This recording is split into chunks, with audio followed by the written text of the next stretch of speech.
What's going on, guys? Hope you guys are doing good.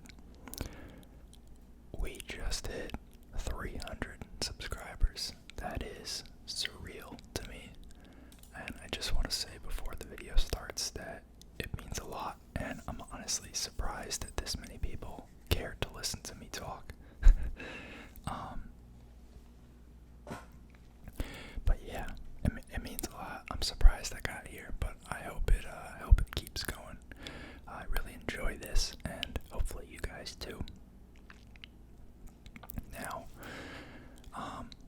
we're gonna look today at the crypto markets bleeding out. I just gotta make the typical disclaimer. None of this is financial, legal, or tax advice. I'm not a financial advisor. I'm not a legal advisor. I'm not a tax advisor.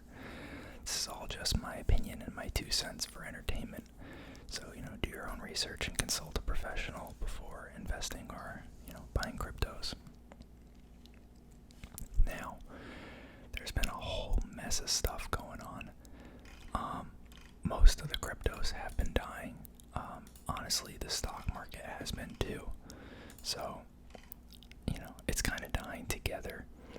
You can see about a month ago it was in the high 30s, about 40K. Crapped the bed down to about 25, 26. Came back up a little bit to 30 grand.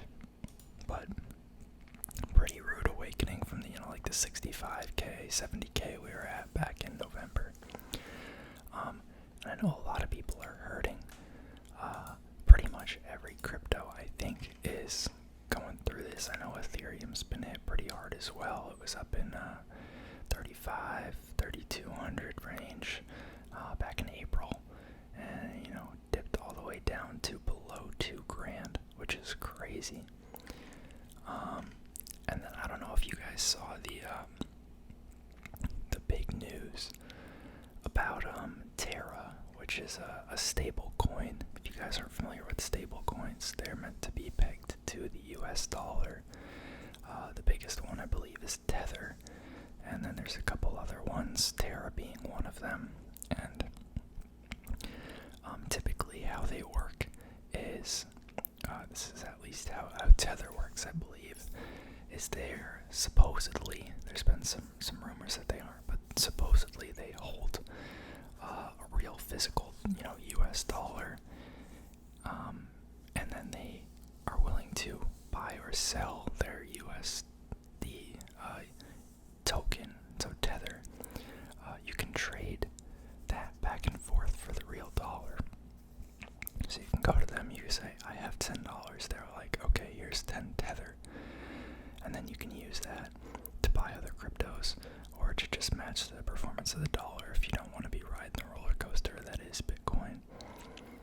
And then you can go back and say, hey, I have 10 Tether. And they're like, okay, they open their bank, they're like, here's $10, real dollars.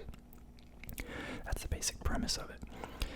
But Terra, to my understanding, is not a centralized company like that.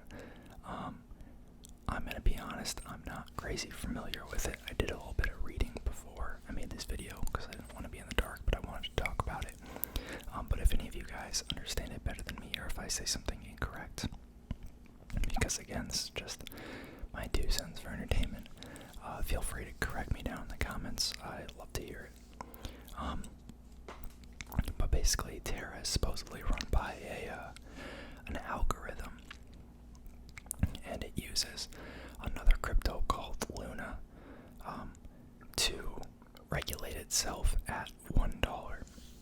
So in theory, you can see here the price of Terra over the past year, and whenever it gets above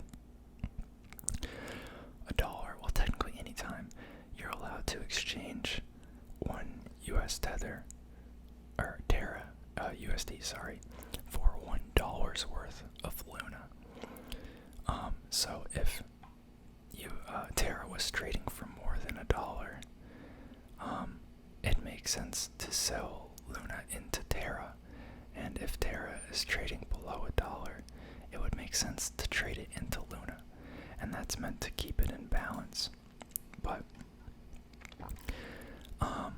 as a result, they're kind of correlated, and I believe there was a run for some reason on Terra USD, and as this fell, I don't think they had the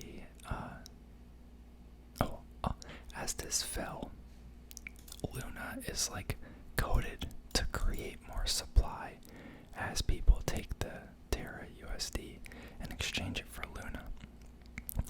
And that's another like balancing mechanism. But as a result, what happened was, I think the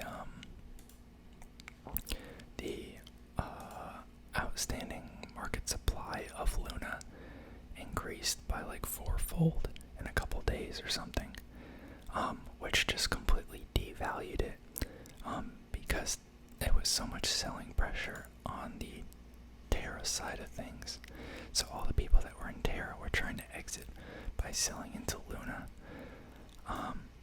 But then Luna was having all of these new coins printed to try and balance out, and it just dropped the price. So now you can see Terra USD, which is supposed to be a USD stable coin, is now trading at 17 cents.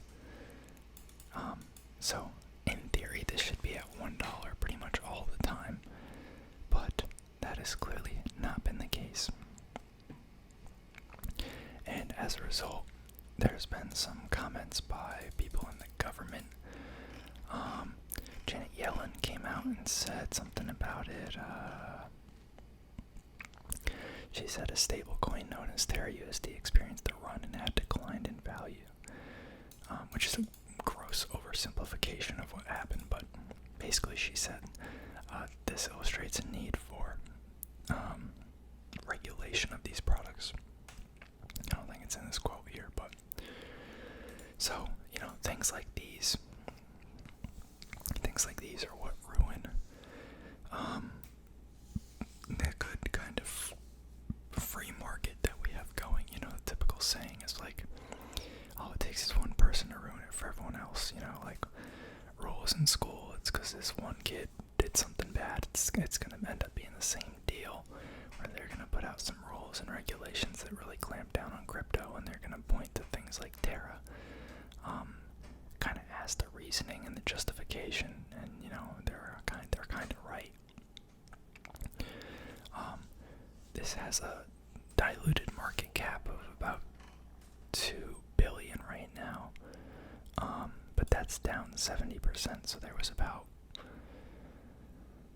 oh god, what is that, like 6 or 7 billion at one point. So that's a lot of money. This can't just fly under the radar.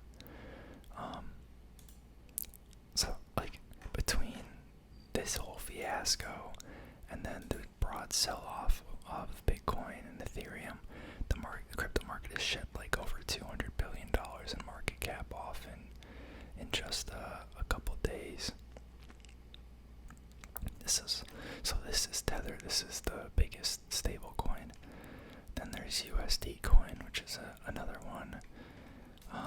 Cardano's been blasted. XRP's been blasted. Solana's been clapped extremely hard. Doge and Polkadot have been hit. Avalanche, Shiba Inu. Tron actually hasn't been doing too bad. I'm not sure why. Matic has been crapped on. Litecoin, FTX, Uniswap, Chainlink, and as a result, I mean they don't get like priced as frequently, so it's kind of hard to tell. But I'd expect that NFTs are having a pretty rough time too. Looks like a lot of these are coming back in the past day. I mean, today was kind of a rebound day a little bit, but over the past 7 days, they're still down pretty dramatically.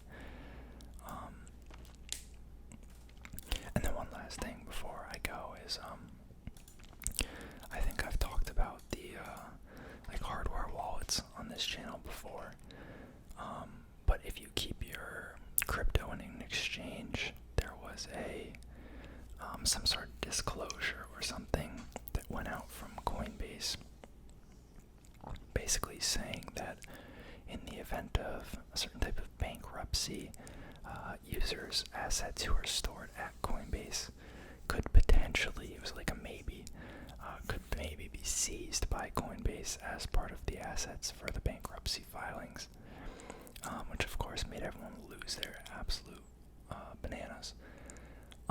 And that's kind of been the whole reason, like not the only reason, but like the main reason to get a hardware wallet is basically if you don't own the keys, which are essentially the passwords for your crypto, then you don't really have claim to it, like Coinbase does, and you really can't do anything about it because most exchanges don't make your private keys known to you. It's just your public key for sending money in. So in order to avoid that, people are calling on Coinbase users to transfer their crypto into hardware wallets. Yeah, that's honestly what you should be doing if you had any sort of reasonable sum of money. I know it's slightly inconvenient, especially if you're trading, but I feel like it's worth the security. No one can take it from you. But just wanted to touch on this. I know you guys like the crypto vids. I haven't made one in a while, but drop some comments down below. Let me know what you're thinking, how you're feeling about it, and I'll see you guys next time.